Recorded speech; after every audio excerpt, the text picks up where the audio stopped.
Um, this is a sectioned piece with different titles, but I'm just going to read it as one. Um, and so if it feels like, it jumps around, it's supposed to. Um, this is called Choir. I remember my mother trying to teach me how to sing.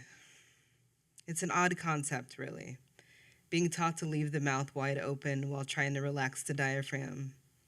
I feel a bit like prey, guard down.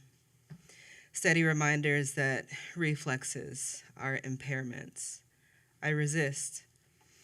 She tries again and again, her exasperation code for the lesson's importance. Getting the voice out properly, no matter the cost, is worth discomfort. Early on, it is my grandmother who finds the traits of my grandfather in my face. Her gaze searches the rise of my cheekbones, the sure shape of my chin. She lingers longest at where my eyes crinkle round the edges. She's had years for this startle to wane, the shock of her first love's reflection so clear in me. Her approval at these similarities given in a wink or a nod. He's shown himself in my dreams, or goes far enough to whisper in my ear, military photos, sepia tones fading too quickly. A guardian, a beacon for me. His tone eases my foot off of the gas pedal as the deep blue of the bay winks at me. I aim to release his tension, have done this since before I knew Grandpa died this way. Remember them, the likeliness of their features. He fades with a buzzing in his head and mine. I feel my foot press deeper into the gas pedal. I shed the fears of those that came before me on a daily basis. All of my cousins call my mother when they're unsure whether life will be worth it in the end. You too? Me too. Her phone rings as if she's their favorite store just opened, only it's always after midnight. The yearning to reach for anything sharp or more pills is harnessed by her voice. We are just under the ceiling of young, the fine line past it coming soon. Ma says this is what she is left to carry because all of her brothers have died. I am the one constant with calls to my mother, am always greeted by her excitement. And once I give up drinking for good, I manage to keep my phone calls to normal daylight hours, mostly. I imagine my cousins and how we pull and stretch our comparisons to fit. You smoke Camels too? We must be soulmate cousins. Jen's your drink? Oh, not after last year's visit to the cemetery on the 4th of July? Mm-hmm. In our even younger years, bottles are snuck from easily swayed backcountry liquor houses into car trunks. Cigarette boxes are smushed into pockets and linger behind backs with smoke trails telling poorly kept secrets above our heads.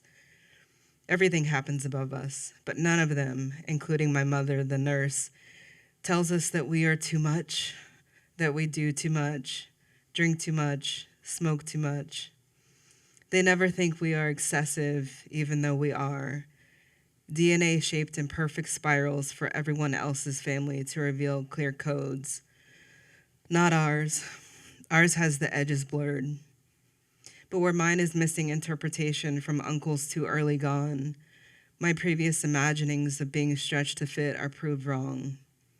My cousins reveal codes in perfect overlay. Emotions pour out of us, pulling at our feet until every one of us is standing in a shallow lake of grief, reeking of our stagnant woes. Our voices a haze to all but us. A perfect circle. The surviving adults have the patience of a stone. Our outpours ring with a cadence only blood can hear. I can call any one of my cousins at 2, 3, 4 a.m., and they will answer.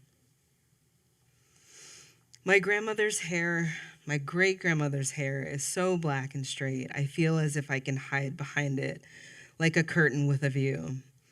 I rake my fingers through it, hang combs from it, fold brushes into it that get stuck. She never chides me. She is silent and tall, and I collect only a few handfuls of words from her in my 22 years, but many smiles. She calls me he often when I am little, her usual grin returning, punctuation expressed clearly in her face. I do not remember this tendency of hers, the switching of pronouns until I am well beyond 22. Feeling out of place ain't something I can afford, she says. She speaks slowly in a way that makes me wonder if she caresses the language like so because this tongue is not something that ever belonged to us, colonizers. Much of what was once endless seeped in the bottom of the sea. Me too, I say, wanting to fit in with this silent statue woman. Most of the time she swallows words whole, pats them deep within her chest. A reclaiming? They must turn into something else once inside her, something more familiar, something more like home. She sleeps in bed next to my mother after my parents' divorce, squeezing her in close, the crook of her arm cradling my mother's cheek. They fit, even though great-grandmother is so long. My great-grandmother and grandma stay with us for a year to ensure that my mother's grief passes through her. They put it through the dryer, shove it into pots of boiled peanuts, bake it into apples, play it in gospel music that drifts slowly over off-white carpet. They collect it in rainstorm buckets before trudging out to empty them. When we stand in a row, the four of us, we look like dolls that could have birthed the next one all by herself. There are no questions here. If I tilt my head a little, I will see that I belong in the crook of each elbow. My parents say that knowledge is a privilege. It saves lives. They remind me that I must be better than average. I'm not permitted to get away with what's possible. But I have a dead grandfather who is thrilled anytime I'm not in a car crash, and a great-grandma who was delighted with my life before I began living it.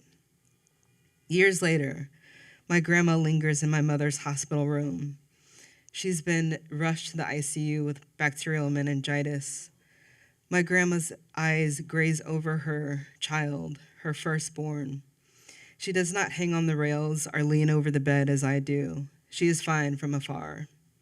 Days later, after the doctors say that my mother will live, my grandma refuses church for the first time in her life. I wonder if she's looking for something more, maybe not to be the survivor of her 2 remaining children when she began with 5. She says all of this with a gentle brush of her hand between my shoulder blades as she turns to walk away. None of us is overly talkative. We abstain from words for long stretches as if we're dieting.